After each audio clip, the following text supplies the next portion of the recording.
Hello everyone, AK home style cooking ಚಾನಲ್ಗೆ ನಿಮ್ಮೆಲ್ಲರಿಗೂ ಸ್ವಾಗತ ಫ್ರೆಂಡ್ಸ್. ಬನ್ನಿ ಫ್ರೆಂಡ್ಸ್, ನಾನಿವತ್ತು ಸಿಂಪಲ್ಲಾಗಿ ಚಿಕನ್ ಕಬಾಬ್ ಯಾವ ರೀತಿ ಮಾಡೋದು ಅಂತ ತಿಳಿಸ್ಕೊಡ್ತೇನೆ. ನಾನಿಲ್ಲಿ ಒಂದು ಅರ್ಧ kg ಆಗುವಷ್ಟು ಚಿಕನನ್ನು, ಬೋನ್ಲೆಸ್ ಚಿಕನನ್ನು ತೆಗೆದುಕೊಂಡಿದ್ದೇನೆ. ಅದನ್ನು ಚೆನ್ನಾಗಿ ವಾಶ್ ಮಾಡಿ ಇಟ್ಕೊಂಡಿದ್ದೆ.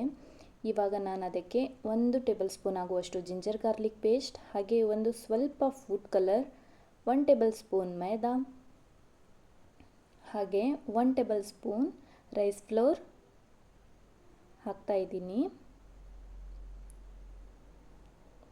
ಹಾಗೆ ಇದಕ್ಕೆ ಚಿಕನ್ ಕಬಾಬ್ ಪೌಡರ್ ಕೂಡ ಹಾಕ್ತಾ ಇದ್ದೀನಿ.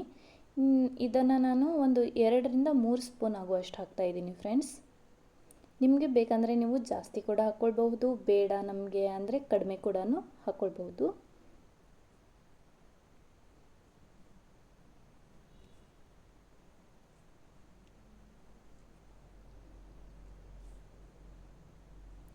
ಹಾಗೆ ಇದಕ್ಕೆ ಒಂದು 3 ರಿಂದ 4 ಸ್ಪೂನ್ ಆಗುವಷ್ಟು ಕಾರ್ನ್ ಫ್ಲೋರನ್ನು ಕೂಡ ಹಾಕ್ತಾ ಇದ್ದೀನಿ. ತುಂಬಾ ಸಿಂಪಲ್ ಆಗಿದೆ ಫ್ರೆಂಡ್ಸ್.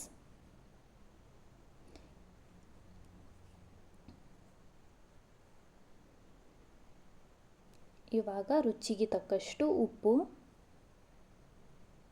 ನಾನಿಲ್ಲಿ ಸಣ್ಣದಾಗಿರುವ ಉಪ್ಪನ್ನು ಹಾಕ್ತಾ ಇದ್ದೀನಿ. ಒಂದು ಸ್ವಲ್ಪ ಕೊತ್ತಂಬರಿ ಸೊಪ್ಪು. ನೀವು ಇದಕ್ಕೆ ನಿಂಬೆಹಣ್ಣಿನ ರಸವನ್ನು ಕೂಡ ಹಾಕಬಹುದು, ತುಂಬಾ ಚೆನ್ನಾಗಿರುತ್ತೆ. ಆದರೆ ನಾನಿಲ್ಲಿ ಹಾಕ್ತಾ ಇಲ್ಲ ಫ್ರೆಂಡ್ಸ್. ಇದಕ್ಕೆ ನಾನು ಒಂದು ಮೊಟ್ಟೆಯನ್ನು ಕೂಡ ಹಾಕ್ತಾ ಇದ್ದೀನಿ. ಮೊಟ್ಟೆ ಹಾಕೋದ್ರಿಂದ ನಮ್ಮ ಕಬಾಬ್ ತುಂಬಾ ಚೆನ್ನಾಗಿ ಬರುತ್ತೆ ಅಂತ.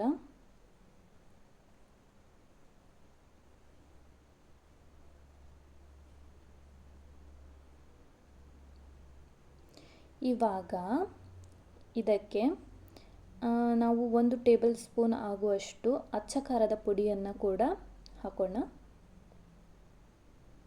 ನಿಮಗೆ ಖಾರ ಜಾಸ್ತಿ ಬೇಕಂದರೆ ಜಾಸ್ತಿ ಕೂಡ ಹಾಕ್ಕೊಳ್ಬಹುದು. ಹಾಗೆ ನೀವು ಇಲ್ಲಿ ಏಲಕ್ಕಿ, ಲವಂಗ, ಚಕ್ಕೆ ಇದನ್ನು ಕೂಡ ಚೆನ್ನಾಗಿ ಮಿಕ್ಸಿ ಮಾಡಿಕೊಂಡು ಇದರಲ್ಲಿ ಹಾಕಬಹುದು. ಅದು ತುಂಬ ಚೆನ್ನಾಗಿರುತ್ತೆ. ನಾನಿಲ್ಲಿ ತುಂಬಾ ಕ್ವಿಕ್ಕಾಗಿ ಆಗುವಂಥ ಚಿಕನ್ ಕಬಾಬನ್ನು ಮಾಡ್ತಾ ಇದ್ದೀನಿ, ಅದಕ್ಕೆ ನಾನು ಅದನ್ನು ಹಾಕ್ತಾ ಇಲ್ಲ ಫ್ರೆಂಡ್ಸ್. ಇವಾಗ ಇದನ್ನು ಚೆನ್ನಾಗಿ ಮಿಕ್ಸ್ ಮಾಡ್ಕೊಳ್ಳೋಣ.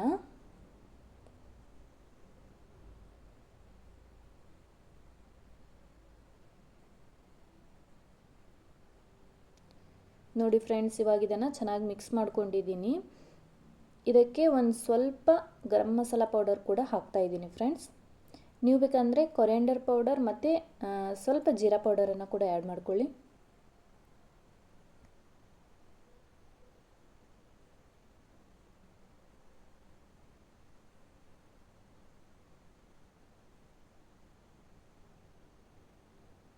ನೀವು ಇದಕ್ಕೆ ಮೊಸರನ್ನು ಕೂಡ ಹಾಕಬಹುದು, ಅದು ತುಂಬ ಚೆನ್ನಾಗಿರುತ್ತೆ.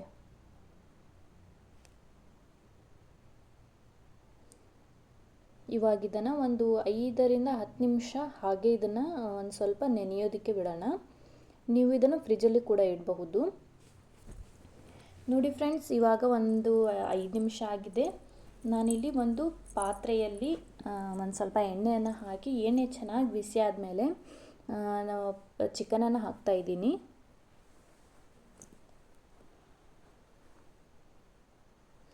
ಇದು ಒಂದು ಸ್ವಲ್ಪ ಕೆಂಪಗಾಗೋವರೆಗೂ ಒಂದು ಸ್ವಲ್ಪ ಲೋ ಫ್ಲೇಮಲ್ಲೇ ಇದನ್ನು ಫ್ರೈ ಮಾಡ್ಕೊಳ್ಳೋಣ ಫ್ರೆಂಡ್ಸ್.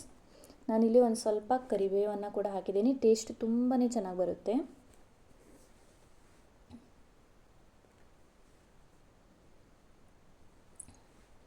ನೀವಿಲ್ಲಿ ನೋಡಬಹುದು, ಚಿಕನ್ ಕಲರ್ ಕೂಡ ತುಂಬಾ ಚೆನ್ನಾಗಿ ಬಂದಿದೆ. ತುಂಬಾ ಸಿಂಪಲ್ ಆಗಿದೆ ಫ್ರೆಂಡ್ಸ್ ಈ ರೆಸಿಪಿ. ನೋಡಿ ಫ್ರೆಂಡ್ಸ್, ನಮ್ಮ ಚಿಕನ್ ಕಬಾಬ್ ಕೂಡ ರೆಡಿಯಾಗಿದೆ. ತುಂಬಾ ಸಿಂಪಲ್ ಆಗಿದೆ ಫ್ರೆಂಡ್ಸ್. ಈ ರೆಸಿಪಿ ನಿಮಗೆ ಇಷ್ಟ ಆದರೆ ಲೈಕ್ ಮಾಡಿ, ಶೇರ್ ಮಾಡಿ, ಕಾಮೆಂಟ್ ಮಾಡಿ, ಹಾಗೆ ಸಬ್ಸ್ಕ್ರೈಬ್ ಮಾಡಿ. Thank you.